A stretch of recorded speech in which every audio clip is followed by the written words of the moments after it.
Viewers फिर दोबारा तुहाडा स्वागत है प्रोग्राम सच्चा सच विच जी। डॉक्टर साहब अगे भी जी लिखते हैं अगले पड़ाव विच अनुशासन विच रहन दी दिख्या दी जाती है, जिस विच सिमरन, ध्यान, गुरु दी शरण, भगती दे असूल, शर्तां, गुरु नाल प्यार ते भरोसे नाल परपक करना सिखाया जाता है। बेशक परमात्मा दी भगती सारी दुनिया दे जीव आपो अपने तरीके नाल करदे हन। हिंदू ते सिख धर्म दा फर्क भी इहो है, हिंदू देवी देवतियां दी पूजा करदे हन जिन्हां नूं ओह रब मनदे हन ते उन्हां दा हठ योग दा तरीका सिर्फ रिद्धियां सिद्धियां ते स्वर्गां नूं पाउण तक ही सीमित है। गीता कहती है कर्म करो फल की इच्छा ना करो, लेकिन सिख धर्म कर्मां दा निबेड़ा करन विच विश्वास रखता है। सिख धर्म विच रिद्धियां सिद्धियां ते स्वर्गां लई कोई जगह नहीं, बल्कि सिखां दा टीचा सचखंड है जिथे निरंकार वसदा है। सिख धर्म विच परमात्मा की भगती नालों पहलां गुरु की भगती नूं महत्व दिता गया है। गुरु भी कौन? जो पूरा गुरु होवे। पूरा गुरु इसलिए क्योंकि अधूरे गुरु भी बहुत हैं। जिवें असीं गुरुद्वारे जांदे हां, रब द्वारे नहीं। अरदास विच गुरुआं नूं संबोधन किया जाता है। दुश्मन दा टाकरा करन लई भी गुरु फतेह गजाई जाती है। इस गल विच बहुत वड्डा राज है कि सिख धर्म विच गुरु नूं परमात्मा तो पहलां क्यों मन्निया जाता है। बाणी विच हर सवाल का जवाब गुरु साहिबान ने साफ शब्दों में दिता है, बस साडे समझण दी देर है। जी डॉक्टर साहब देखो बड़ी खूबसूरती नाल उन्होंने सिख ट्रेट बयाने ने, अनुशासन, सिमरन, ध्यान, भरोसा, बंदगी जी। और उन्होंने हिंदुओं के नालों कि भी किवें उन्हां दा देवी देवतियां ते देवी देवते उन्हां दे रिद्धियां सिद्धियां तक महदूद ने ते सिੱਖੀ ਦਾ ਰਸਤਾ ਜਿਹੜਾ ਬੰਦਗੀ ਦਾ ਹੈ ਤੁਹਾਨੂੰ ਸੱਚਖੰਡ ਦੇ ਵਿੱਚ ਲੈ ਜਾਂਦਾ ਹੈ ਜੀ। ਤੁਸੀਂ ਸੱਚ ਦੇ ਖੰਡ ਦੇ ਵਿੱਚ ਜਿਉਂਦੇ ਹੋ ਔਰ ਤੁਸੀਂ ਰਿੱਧੀਆਂ ਸਿੱਧੀਆਂ ਤੋਂ ਰਿੱਧ ਸਦਾਵਰਾ ਸਾਧ ਕਹਿ ਕੇ ਗੁਰੂ ਸਾਹਿਬ ਨੇ ਉਸ ਰਸਤੇ ਨੂੰ ਨਕਾਰਿਆ ਜੀ। ਔਰ ਨਾਲ ਹੀ ਉਹਨਾਂ ਨੇ ਗੁਰੂ ਭਗਤੀ ਦੀ ਗੱਲ ਕੀਤੀ ਹੈ। ਹਾਲਾਂਕਿ ਬਹੁਤ ਸਾਰੀਆਂ ਥਾਵਾਂ ਤੇ ਗੁਰੂ ਗ੍ਰੰਥ ਸਾਹਿਬ ਦੀ ਬਾਣੀ ਜਿਹੜਾ ਗੁਰੂ ਸ਼ਬਦ ਹੈ ਉਹ ਅਕਾਲ ਪੁਰਖ ਵਾਚਕ ਹੈ, पर गुरु ते अकाल पुरख पार ब्रह्म परमेसर गुर परमेसर एक दूजे दे विच ओत प्रोत हो जाते हैं। और ये भी इवें ही है, हर जन ऐसा चाहिए जैसा हर ही होए, जिवें रब दे बंदे रब वर्गे हो जाते हैं। सो अगे चलो जी। ये दो पड़ाव विच परपक होने तो बाद तीजा पड़ाव है जो गुप्त है शुरू होंदा है। भगती का तीसरा पड़ाव जो गुरु अते सिख दे विच निजी रिश्ता है, ये गुप्त है जिस विच गुरु सिख नूं परमात्मा नूं पाउण दा तरीका समझाउंदा है जो कि सरब है। अज तक किसी नूं नहीं पता कि 10वीं पातशाही ने 5 प्यारिਆਂ नूं अंदर ले जाके की दसिया, समझाया, दिखाया सी। ये ਉਹ ਪੜਾਅ है जिस विच गुरु सिख नूं रूहानीयत दे भेद समझाउंदा है। हुण साडे विच किन्ने क लोकां नूं पता है कि हर रोज़ अरदास विच मंगे जाण वाले दाना सिरदान नाम दान दा की अर्थ है। ये कित्थों मिलदा है? ग्रंथ साहिब विच नाम सिमरन ध्यान की इन्नी महिमा क्यों की गई है? 9 द्वारियां नूं खाली किस तरह करना है? 10वां द्वार किस तरह खोलना है? अमृत की बारिश कित्थों हो रही है? जपजी साहिब की 35ਵੀਂ 36 पौड़ियां विच गुरु साहिबान ने जो रूहानी मंडलों का भेद ਜ਼ਾਹਰ किया है, उन्हां रूहानी मंडलों ते किवें जाना है? कबीर साहिब ने भी इन्हां रूहानी मंडलों का जिक्र किया है। गगन मंडल की है, उन्होंने किवें पार करना है? गुरु शब्द स्वरूप किवें है? धुन धुनकार अनहद की है, असी इस नूं किवें सुनते हाँ? अमृत की है, कित्थे मिलता है? अमृतसर जिथे कां भी हंस बन जाते हैं। स्थूल सूखम ते कारण शरीर की है, इस नूं किवें खाली करना है? पंज प्रवान अते पंज प्रधान कौन हैं? उन्हां दा साडे रूहानी सफ़र विच की योगदान है? 5 दुश्मनों नूं किवें काबू करना है? जिउंदे जी मरण वाला भेद की है? सिख धर्म विच परमात्मा नूं पाउण दा तरीका साफ ते सीधा लिखिया है। ये मौत तो बाद दा विषय नहीं, ये जिउंदे जी प्राप्त होने वाला पद है। भगती दे इस पड़ाव दौरान असी संपूर्ण हुंदे हां, हमेशा लई मौत दे डर तो मुक्त हो जाते हाँ। जो सिख इस पड़ाव ते हुंदे हन वो भाई कन्हैया बन जाते हैं। उन्हां नूं सब पासे परमात्मा दिखाई दिंदा है। वो खालस हो जाते हैं अते खालक विच समा जाते हैं।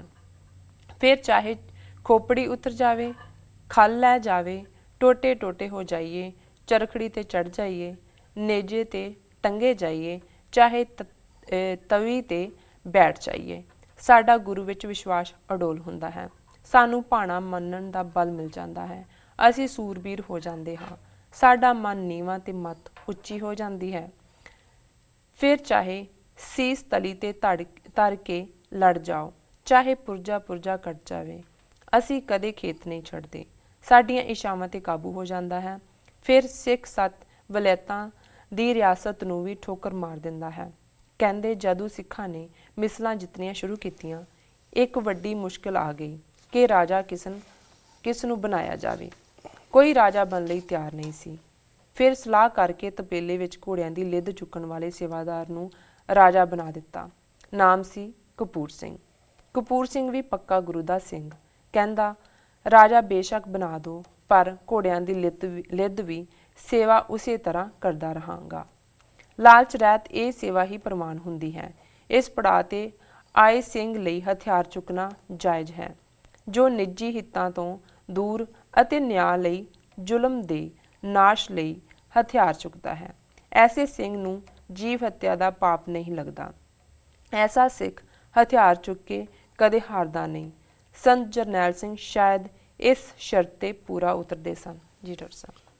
ਦੇਖੋ, ਇਹਨਾਂ ਦੀ ਲਿਖਤ ਸੈਲਫ ਐਕਸਪਲੇਨੇਟਰੀ ਹੈ ਆਪਣੇ ਆਪ 'ਚ ਹੀ, ਪਰ ਫਿਰ ਵੀ ਉਹਨਾਂ ਦੇ ਬੜੇ ਅਹਿਮ ਨੁਕਤੇ ਨੇ ਜਿਹਦੇ 'ਚ ਕਿ ਉਹਨਾਂ ਨੇ ਨਿੱਜੀ ਰਿਸ਼ਤੇ ਦੀ ਗੱਲ ਕੀਤੀ ਹੈ, ਜਿਹੜਾ ਕਿ ਸਿੱਖ ਦਾ ਗੁਰੂ ਦੇ ਨਾਲ ਬਣਦਾ ਹੈ। ਰੂਹਾਨੀ ਮੰਡਲਾਂ ਦੀ ਗੱਲ, ਗਗਨ ਮੰਡਲ, ਪੰਜ ਪ੍ਰਵਾਨ ਦੀ ਸਮਝ, ਪੰਜ ਦੁਸ਼ਮਣਾਂ ਦੇ ਨਾਲ ਟੱਕਰ ਜੀ, ਤੇ ਭਗਤੀ ਦੇ ਇਸ ਪੜਾਅ ਤੇ ਪਹੁੰਚ ਕੇ ਜਿਉਂਦੇ ਜੀ ਮਰਨ ਦੀ ਗੱਲ, ਜੀਵਤਿਆਂ ਮਰ ਰਹੀ ਹੈ ਜੀ।